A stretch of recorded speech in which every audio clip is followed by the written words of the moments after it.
எல்லாருக்கும் வணக்கம். இன்னைக்கு கேரணிக்கு பிறந்த நாள். ஸோ, அதனால கேக் வெட்டலாம் அப்படின்னோனே, மௌரியும் நம்ம யோகியும் தூங்கிட்டு இருந்தாங்க.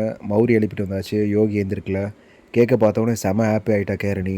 பார்த்துட்டு அப்படியே அ கேண்டில்லாம் ஏத்தி வச்ச உடனே பயங்கர சர்ப்ரைஸ் ஆயிட்டு ஊத சொன்னோனே ஊதுனா. அ ஊதுன உடனே அப்படியே செம ஹாப்பி ஆயிட்டா. இன்னொன்னையும் ஊதிட்டு வெட்ட சொன்னோனே கைய பிடிச்சு பாப்பா தான் வெட்டிட்டு இருந்தா. வெட்டி முடிச்சோனே எல்லாருக்கும் குடுனோனே அண்ணனுக்கு குடுத்தோனே, அவளும் சாப்பிட்டுட்டு எல்லாருக்கும் குடுக்க ஆரம்பிச்சா. ஒவ்வொருத்தருக்கா குடுத்தோனே ரொம்ப ஹாப்பியா இருந்துட்டு இருந்தா. அத பார்க்கும்போதே ஒரு செம்ம ஹாப்பியா இருந்துச்சு. நீங்களும் மறக்காம கேரனிக்கு ஒரு விஷ் பண்ணிடுங்க. Thank you.